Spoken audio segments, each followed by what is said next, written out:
Alrighty, and welcome aboard to the Tallahassee Talk, the official podcast of the Tallahassee Soccer Club. Of course, the capital city's own semi-professional soccer team. Of course, I'm Andrew Jupe, alongside my boy Trent Young, bringing you the action here. Episode 25 on the podcast. Trent, how are we doing today, big dog? Excellent, Jupe. Thanks for having me back, man. Excited to talk about the Southern States game. That was a big one, and we've got an even bigger one this Saturday. Another 850 Cup match against the Florida Roots, and this time it'll be on our own turf at the Gene Cox Stadium. So just excited to get back out there to the Gene, and hopefully we can come away with 3 much-needed points, man. Absolutely. Everybody knows the 850 Cup just means more, Trent. Of course, it's part of a big program we have today. We're going to recap Southern States, like you said, Trent, get to our stars of the game. Who impressed? Who wowed? Who had the action going on last Saturday? And then we're going to get to the 850 recap, like you said, and we'll preview Little Roots behind enemy lines. Of course, it's part of a big program we have today. So come right back with us on the other side of the break.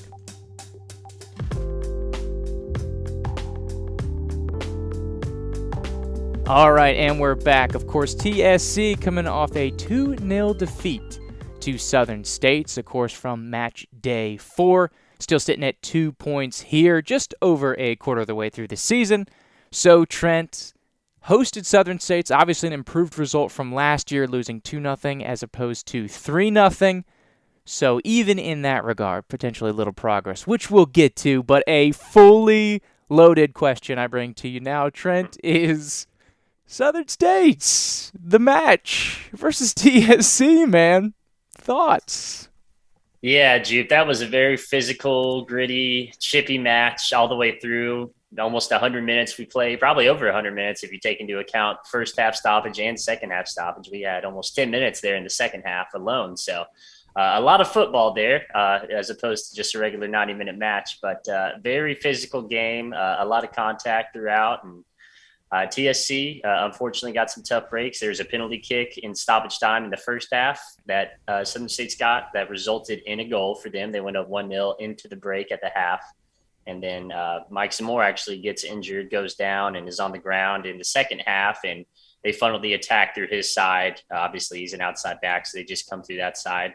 And Shepard, the forward, cuts it back onto his left foot. And, I mean, it was a beautiful strike up for 90. Nothing Bosco Perry could do on either one of those, really. So some tough breaks there for TSC. But, honestly, if you take those two out of it, I think it would have been a nil-nil draw and a very well-fought match from TSC. We didn't have many shots on goal, unfortunately, that kind of capped our chances offensively. But other than that, possession-wise and everything, I thought we did very well defensively against Southern States in their attack. There you go. There you go. Absolutely. So, of course, brought up some big issues that we kind of glazed over here. Of course, some ongoing themes. Trent, of course, the stuff against TSC as far as the referee. We've, of course, talked about it, in the broadcast. Is like there's always that fine line, right, between what you expect. There's the human error part of it. You expect, at this league, it's really tough because these players are essentially playing on a collegiate level and a serious level. And so it's really just tough to keep up with the players physically as there's so much going on, Trent. But so you said that we had a little bit of an impact here from the referees. What was the biggest moment or the biggest kind of egregious circumstance that you thought that came to mind, since I know you brought it up? Would it be that penalty kick, or was there something else, or would it be the Zamore? Because those were your 2 points of emphasis there. Yeah, I mean, it's really a toss-up between the two, I think, that you just mentioned. But if I had to go between the two, it was a real bang-bang play on that handball that was called. That's what resulted in the PK in the stoppage time of the first half. So I feel like that could go either way. In the replay, I slowed it down on YouTube. You can put it to like 25% playback speed, so you can really get a good angle at it. Obviously, live, the refs don't have that advantage. There's no replay in this league, unfortunately, but it definitely did appear that Austin Lee, who the PK was called against, had both of his hands behind his back. So therefore, it'd be, in theory, impossible for him to commit a handball. And after it was called, he went up to the ref and was lifting his shirt up and showing him where the ball impacted him, and left a welt on his body and was trying to plead his case that way. But honestly, between the two, though, I actually think that the Zamore one was harder to swallow because there was an elbow or a forearm to the back of the head or to the neck, and you see him on the ground writhing, holding his head for 30, 45 seconds before play is stopped. And it's only stopped because Southern States is actually able to put a goal in the back of the net, really. So he wasn't able to get medical attention for near 60 seconds after he, potentially could have got a concussion. And obviously, player safety should be the forefront of all these games, no matter what the outcome is for either team. The refs should have that in mind, and I'm sure they do, but it definitely went unnoticed there, at least in the second half when Mike went down. Yeah, for sure. So there's a couple of frustrating instances of sure. So you think about the penalty kick, obviously, like you said, bang bang play, and to me, it's tough. But at the same time, Trent, we know now TSC will be getting a penalty kick called against every single game. Every game. So maybe it's on us, Trent, and we should wear that and we should own that and just be like, okay, well, where's the justifiable time that it could potentially occur? And Trent, we don't say this out of bitterness, though maybe we do say it out of bitterness, Trent. Of course, this is a TSC podcast, so let's throw that out there. Much like the broadcast is a hometown radio broadcast, Trent. So with that framing in mind, but the evidence is there. We've had 4 games. Every single game, the opponent has been awarded a penalty. So take that as you may. And going forward, yeah, this is more absolutely brutal. So I want to frame this as, hey, if these 2 instances get called or Southern States don't get goals, I'm not under the assumption, and this is just me speaking personally, I'm not under the assumption that it ends up as a 0-0 tie. Because you can't just take soccer is so free flowing and everything impacts everything so much. I'm not under the implication that that automatically is the result. Because so many things change. You think about the New Orleans game. You can't automatically assume that if Grant Wallum didn't save that goal last year that New Orleans goes on and wins. Because if they score, TSC could still respond and go extra incentive to go after the goal and could still save the tie. So things like that, like game pace and game script are so determined. So I'm not convinced that it would have been a tie. Obviously, it could have been.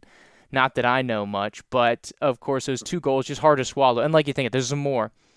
And I agree with you. There's more is definitely more frustrating. You see the player come in, bam, it appears to be contact to the head. Play goes on, it cycles around, and comes back, and the goal comes from his side. There's even an instance where TSC clears it out. They're trying to get rid of it just to clear it so that they will pull it back, because there was an instance where Southern States lost the advantage. If you're playing a clear advantage in the flow of the game, there's no written rule that says, hey, pull it back. But with the NPSL emphasis on concussions, they have the separate protocol for the substitutions, and the same referee crew last week pulled it back twice for Pensacola that had potential head injuries. Of course, it didn't seem to be serious, but precedent had been set as of last week. Same league, same team, same crew to pull it back. Hey guys, let's be safe. Let's check out this head injury. We have this special policy. We're always talking about player safety, and we're trying to do different things to make the players safe. We're playing in the brutal hot summer in the state of Florida, so what do? We've got water breaks that we have the opportunity to take on desperately hot days. Player safety. That's not just so everybody can catch a breather because these guys are out of shape, because that's the opposite from that. But it was unfortunate to see the lack of parallels. Inconsistency is kind of what I'm frustrated with. So once again, not blaming the result on the referees, but these are things you have to take into account, if I'm running late to work and there's a car accident that makes me more late to work, I can say, hey, this made me more late for work. I can't say it was the reason I was late for work because I was running late, Trent, but it did not help the cause, if that makes sense. And so once again, the referees are not a scapegoat, but these are things we're going to bring up, man. And these are items of the discussion. This is what the purpose of the podcast, right? Is to break it down, recap it, tell the TSC people in a TSC mind frame what's up, what we think, and what's, kind of giving bigger zoom into these issues. As this was a, hot button topic, we saw social media just blowing up over the weekend, Trent. So these are items you can't shy away from.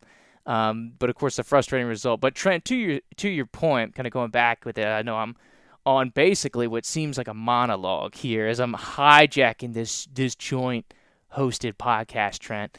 But I think the story of both of the goals, so both under questionable circumstances, right? But I mean, the finish was undeniable. I mean, Murillo, if it's a quarter ball to the right, Bosco saves it.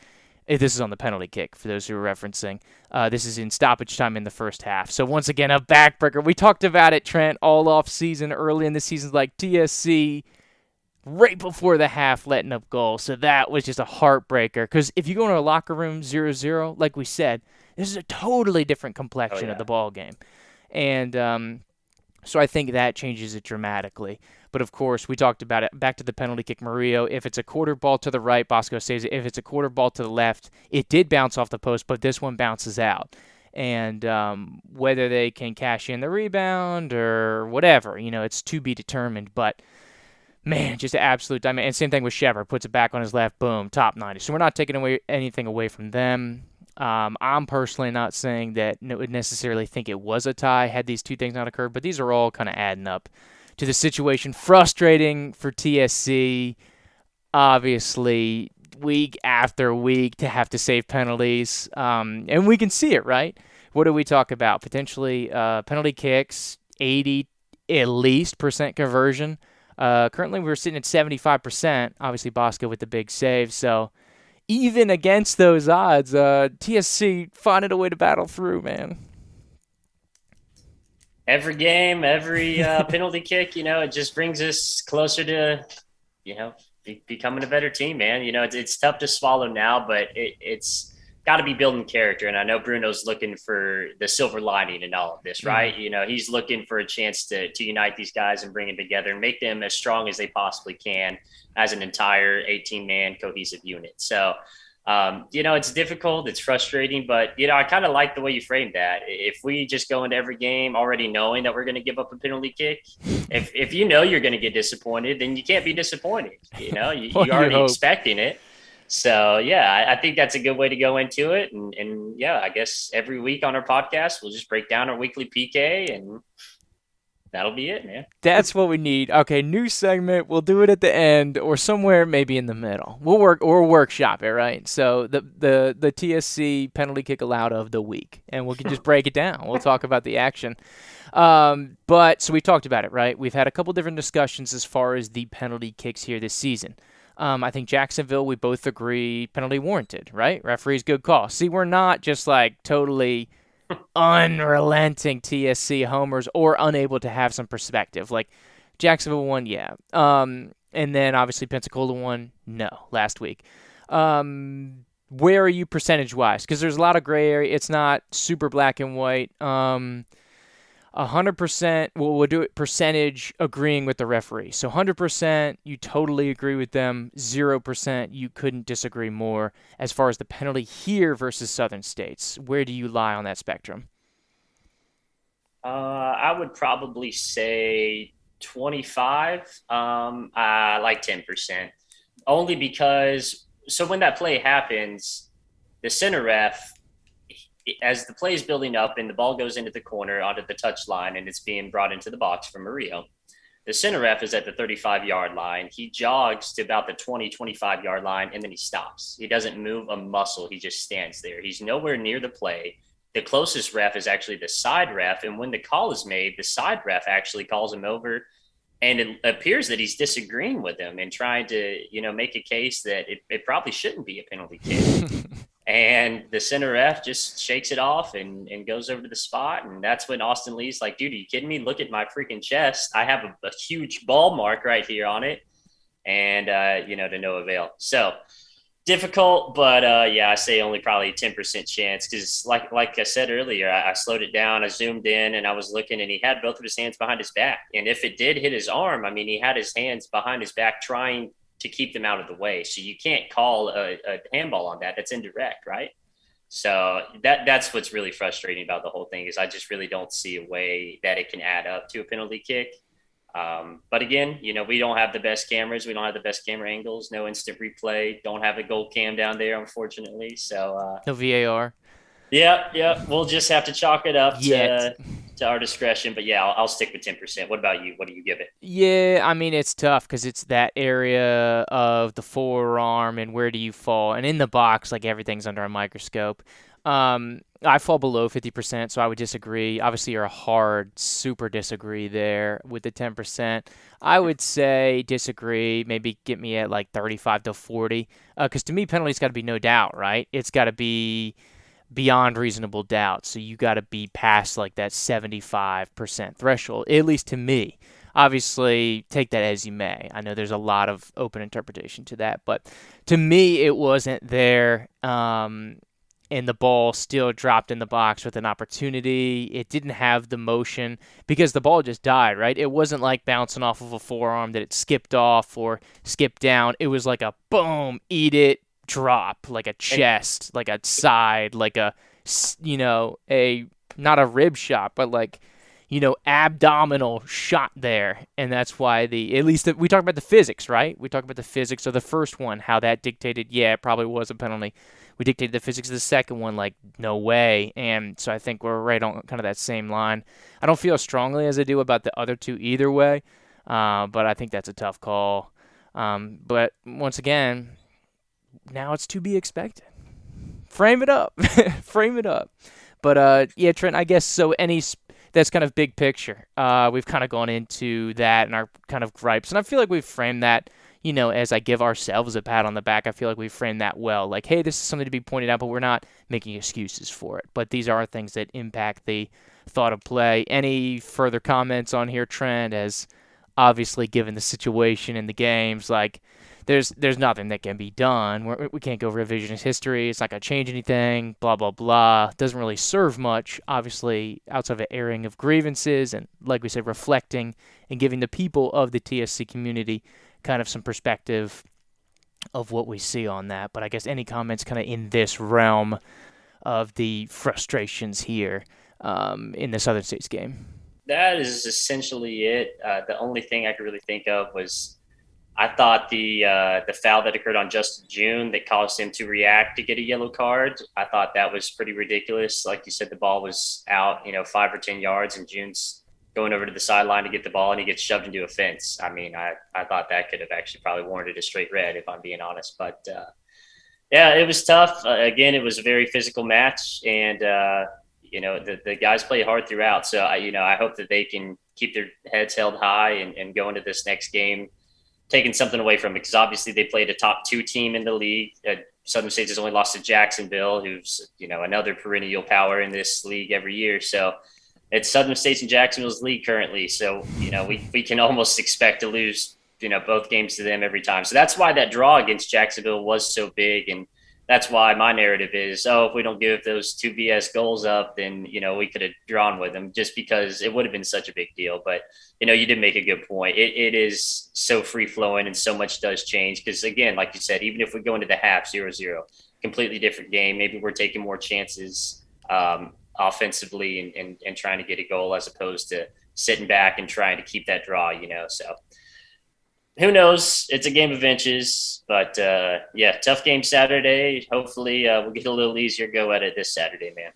Yeah, for sure, for sure. And just kind of a commentary, like that's kind of their game, right? Southern States is, I think last week was kind of an exception, how they just buried New Orleans. But you're not, and you use last year as a sample size, a super successful season for them. Very rarely did they pull away and bury teams. That's not their game. They're not. You think about the teams who are kind of high flying or were looking to just legitimately pound you into the ground scoreline wise. Like they want to demoralize you by scoring a lot of goals. The first two teams that come to mind are Jacksonville and Pensacola. And you look at the goals for, and that supports that. Top two teams, goals for, top two teams in the table. That's not an accident. Southern States, they want to play a cleaner, more attractive, more appealing, more counterattack based squad. And that's what they did. They prodded at instances, tried to go at us, of course, attacking some moments on the counter and looking to launch, trap you in the midfield, build out of that, dump it into the wings, and launch forward. You saw most of their crucial attacks being built around on the perimeter, being swung around, and then going back in. And that's kind of how they were. And, it was always going to be kind of a hard-fought contest. here with that. So we talk about the kind of negatives, the takeaways there, Trent. But there some positives for you in this. We kind of had our airing of grievances. We kind of talk about the frustrations. Like we said, like Southern State's wasn't. At least I don't think that they were gifted this game. They still had to go out and finish those goals. But what are some? Is there some other end of the spectrum for you for TSC, and not just like this sucks, blah blah blah. You know what I mean? And just all that jazz.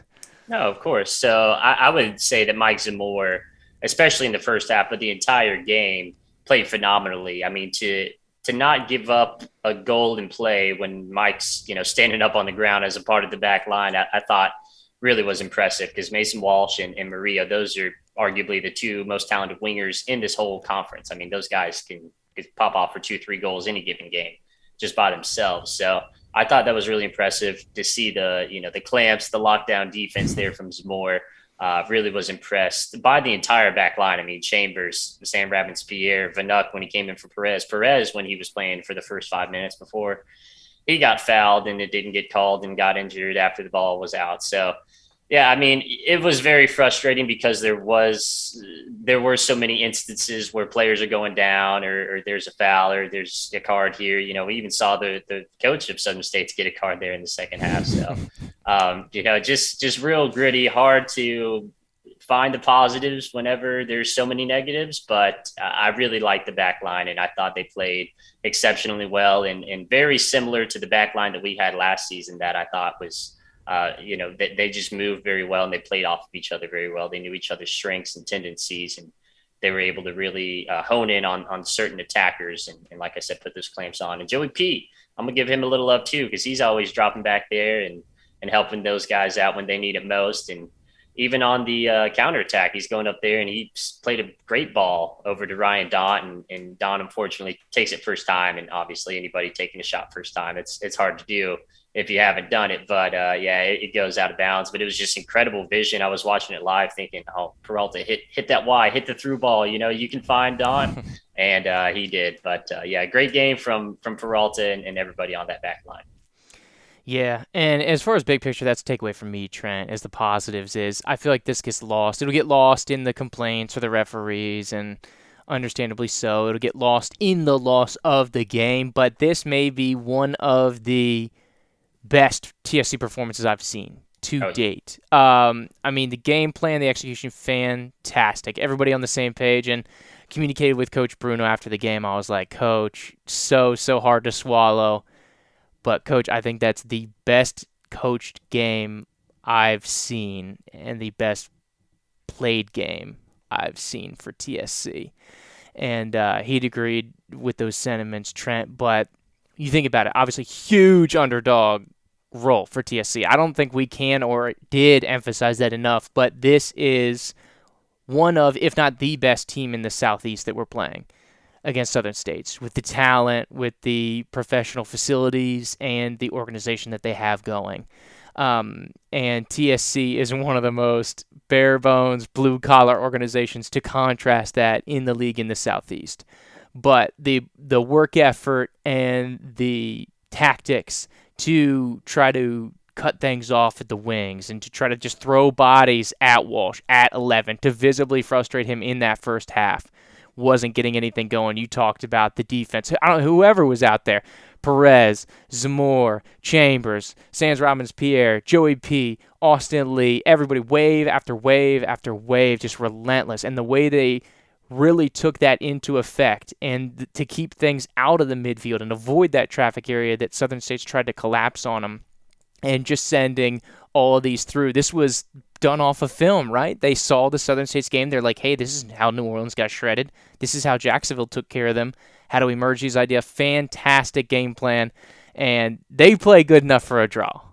And that doesn't really sound like much, but the separation and the disparity of everything that's going on is a huge accomplishment. I think something that can't be applauded enough, and I want to reiterate, is it was unreal to me. And obviously the two tough breaks, and it just guts you for the guys. And I hope that they see it the same way as Coach saw it, Trent, and as we saw it, and we talked kind of post game off air.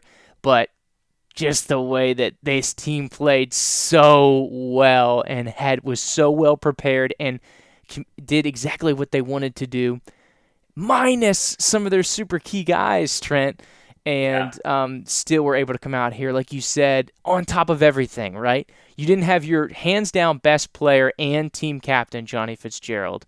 You didn't have one of your better defenders who would have been in this wave of defense. And these guys all practiced the week of the game, so they were in the game plan.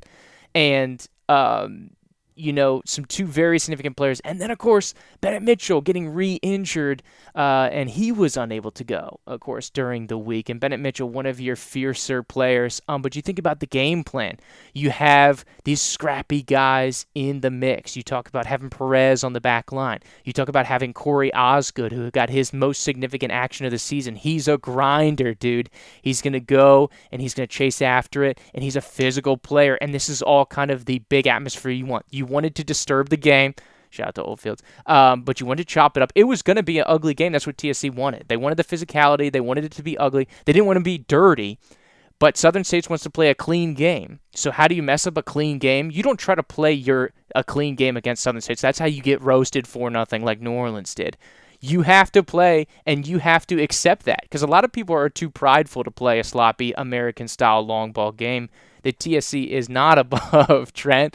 Not And us. they mucked it up, and they just slopped it up and made it scrappy, so you had to go get it, and that was the game plan. That was intentional. It was a hard watch, Trent, but that was all by design. That didn't happen on accident, and you can contrast that to see the other games of the differences there. But TSC really doubling down on that philosophy and that game plan, and you saw it playing out. There's a reason that in the 44th minute, the game is still 0-0, and that was the game plan. Get it to halftime. They wanted to 0-0. And then, Trent, have a go at it. Maybe a little more adventurous. Maybe try to force some stuff. If you get burned, you go down swinging, right? But that would potentially be an outcome. But the way it dialed up, you fast forward 15 minutes of game time later, it's not that 0-0 with an opportunity to go chase.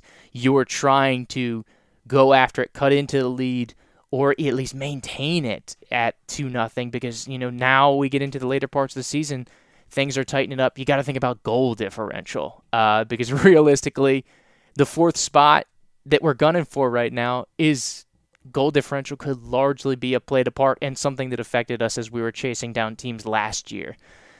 So, of course, being able to kind of limit that and currently sitting at -4 through 4 with 2 points, Trent.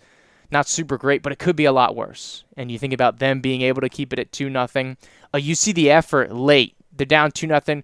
Ratmans-Pierre dives full stretch. I think it's like 86th minute that Walsh has a dunk at the doorstep, but Ratmans-Pierre comes across the face of goal, his massive 6'4" frame sliding in, and then he just eats it on the leg or the chest somewhere, and so it just dribbles into Bosco.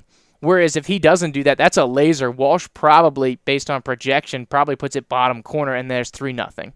And just like moments like that, that you could take away from that, I think you can build on your season. So hopefully that is a viewpoint, and it's not a demoralizing loss the way it went down, but some positives to be built on that. Because you think about the same thing out in Panama City. It's a 3-score game twice, but to be able to get that one back to 4-2, even though you took the L to a team that you feel like you should be more competitive with, and that the 3-0 scoreline at halftime and the 4-2 final is not indicative of where you feel you are and where they are, blah, blah, blah, blah. All that being said, positives, limit the damage, fighting beyond early frustrations, and that team chemistry, that togetherness, that fighting for each other are all positives and something we hope that continues to emerge here. And this isn't a fracturing game, but a come-together game, Trent, because this season is still gettable. It's so early, and there's so much still on the table here for this TSC squad. But ran over, my man. Anything else here as we want to talk about the Southern States game, or can we move over into our next phase here? Yeah, let's go ahead and slide on over. I know we want to get into the starts of the game, and there's plenty other stuff. But yeah, thanks for joining our monologue section this week on Yeah, Tally SC Talk Pod. it's like dueling monologues, dueling pianos here. So we're gonna give you a break, probably much deserved. Here, come on back for next segment. Stars of the game up next.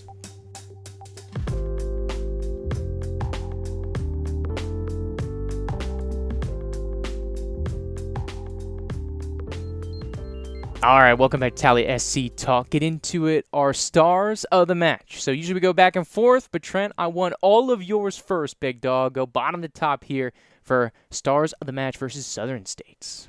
Yeah, Jupe. So I'm actually going to throw you a little wild card. I've got two players for my Ooh. my 1 star man of the match.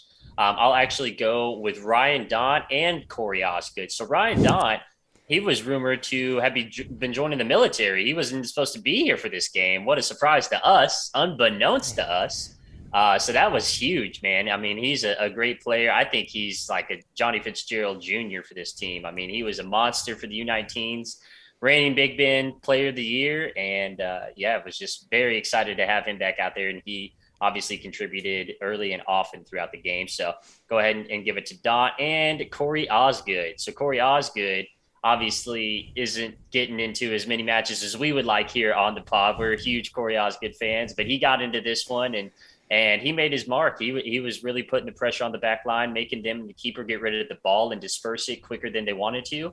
And I just thought that really helped out the midfield and the back line and kind of let them set up a little bit better and didn't have to be in positions where, now there's a long ball coming over top and they've got to turn and chase it down. So I really like Corey Osgood finding Sai, playing off of Sai and Peralta and everybody in the midfield. So I'll give it to Corey Osgood as well. So those are my 1 star men of the match. For my 2 star, I'll go with Mike Zamora, somebody we talked about earlier. I thought he played his best game as a Battle Lion here at Tallahassee. So I'll give it to Mike Zamora. He had a couple crosses that unfortunately didn't connect, but that's what we love about Mike. He always gives an opportunity to send 3 to 5 balls in every game. And there was one that almost dropped and fell in the top corner of the goal. There was one that just went out over the back of the goal over the touchline, and he almost scored. He was trying to send the ball. So love Mike.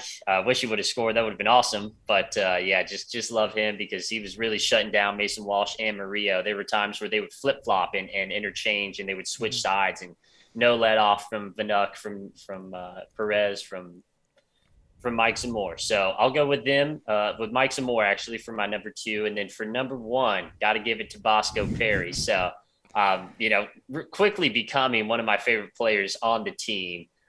Bosco Perry, he actually read Murillo's hips and guessed right. It was a perfect, truly perfect shot that just hits the corner post and goes in. And there's nothing any keeper on the face of the earth can do when it's placed right there perfectly in the corner. So, I can't hold that against him. But besides that, he's always in the match. He's got the biggest leg that I've seen a keeper in this league have. He can rip it all the way to the 30-yard line. So really love Bosco Perry. I really love the way he communicates with the back line, and I think they've got a really good connection going on there. So Bosco Perry, my 3-star man of the match. I'll send it back over to you, Jupe. What do you got this week for us? There you go. I'm going on Orthodox. I don't think I've ever done this. Don't usually Uh-oh. like to do it. Well warranted, though. Give my 2-star man of the match. I'm skipping 1 star. There is no 1 star, but we'll go second wave, right? And I want to give it to Coach Bruno and the coaching staff here, Trent. I want to give it to Coach Bruno, Coach Rico, Coach V, everybody in on the game plan. Fantastic thought process, implementation, and execution for this squad. They put it into place perfectly. They put TSC in a position to compete with Southern States. And I think that will go under the radar. That will be forgotten, and that is unfortunate. But I'm trying to resurrect that. I'm trying to keep that thought going because that's not me just saying this, Trent. I honestly feel that it was a fantastic game plan. And it makes you wonder if other teams will take a different approach, right? With some higher profile players and some other things and see what they can do against Southern States. Or whether they'll just try to do what they did last year, which largely did not work. So we'll see. But, of course, to be determined. But I thought that was absolutely fantastic. Give the whole coaching staff 2 stars, men of the match. And then I'm going to follow suit, dude. So you had your 4 guys that you talked about that would be your 1, 2, 3-star guys. Give me the other 14, Trent. I love the team effort. There was even a couple guys who didn't hit the field, but the total team approach, all on the same page. This team fights for each other. They all went all in. And what more can you ask for, dude? The defense, we talked about wave after wave, really kind of thwarting their attack, only giving them really a couple good chances. You talked about the scoring opportunities. Once again, we discussed that earlier. So if you want to hear that again, go back to the beginning of the podcast in the A block, and we'll discuss that more. So I buried that, but fantastic effort. And man, this was just a really solid effort for the squad. I'm 3 stars all across. I'm not much for participation trophies, Trent, but I'm going to bend the rules here. Give me 14-way tie here for my 3-star man of the match. As you can see, all my guys listed here. So shout out to the boys. We got your back moving forward, Trent. So that's kind of our man of the match. Any further commentary as we keep this train rolling? Nah, that's great, Jeep. I love it. Get everybody involved. I promise I will not do that again the rest of the season. So, Trent, if it happens again, call me out, and Old Fields and all the other lower listeners can dump on me. Then I will do it no more than 1 time per season, and I have used up all of my leeway on my equity there. So get a star. Star. Just like the pillows that are going to be going out this week, which we will talk more about. Let's keep it stars of the game. Come right on back on the other side of the break. A50 recap, super, super quick on the Tally SC Talk podcast.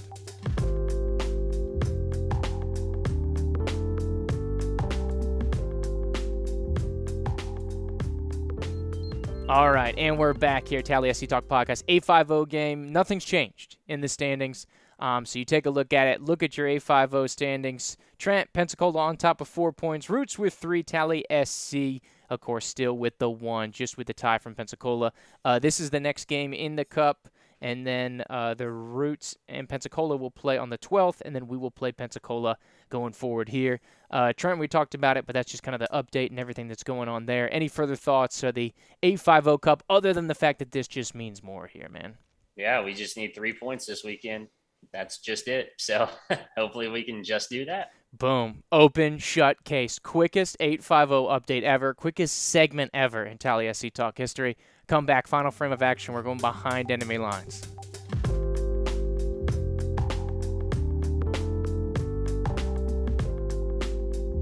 All right, rapid fire podcast here continues. We're going behind enemy lines, talk about the Roots. We told you about them earlier this season. What was it? Backtrack to episode 22, I believe it was, if you want another preview of the Roots here. Same kind of thing. I think the key lies in the goal scoring. Trent, of course, dropped in the early game 4-2.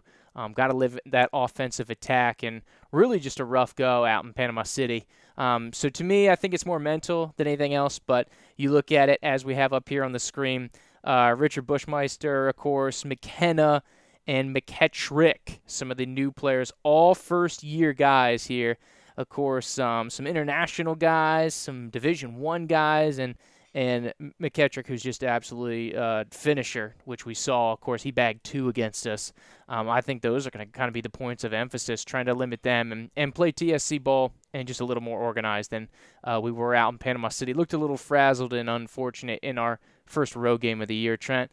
And under Coach Rich, we know this is a different team. Don't expect last year's Roots. This is a much improved Roots team. We've been saying it all year. Go back to the first episode of the year. What was it, 18-19? We've been preaching this mantra. Roots are up. Deal with it. But this is a team we feel like we should compete, and we're trying to take them down. We can possibly jump them this weekend here. Not only A50 Cup, but table potentially as well. Yeah, Jupe. So obviously you said this is a team who's got a lot of new players in, and they were scoring early and often in that last game. They had that penalty kick. We didn't even get to see it. They didn't even have the stream up by the time that they scored that.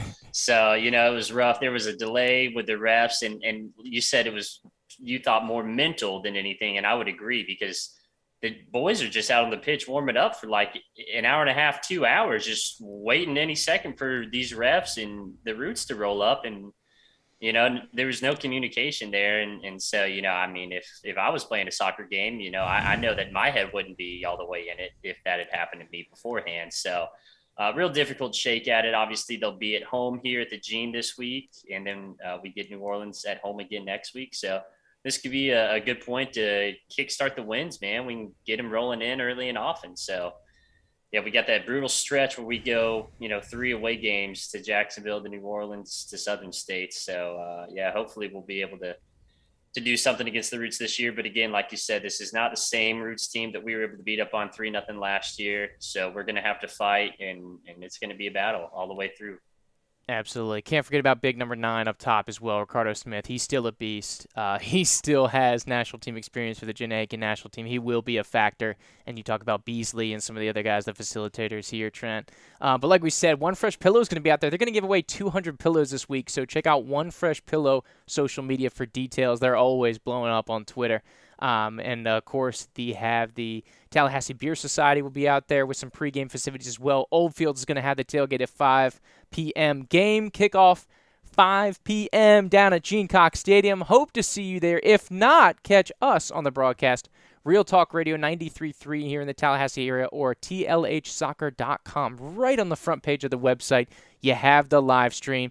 Trent, turn and burn here for episode 25. Any final thoughts, Big Dog, you want to get off your chest?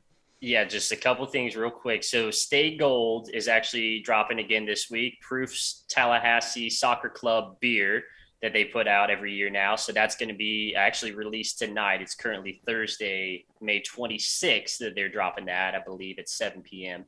So yeah, if you got a chance Friday or Saturday before the game, go over there, get you a 6-pack or 2 and come out there and share one with the Old Fields. I'm sure they won't turn it down, but we've got that. And then there's also a Pride pin pledge that we've got going on. If you go on our Twitter, I've retweeted a bunch of things about it. Old Fields has been tweeting a bunch of stuff about it. I think they sponsored it.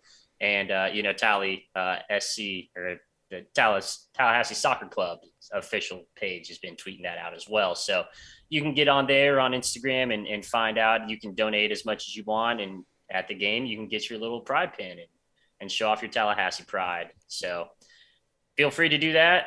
Invest in Tallahassee, because they are certainly investing in you. And we're excited to see you guys out there this Saturday, man. There you go. 7 p.m. versus the Roots. A50 Cup. Another home game here in this homestand.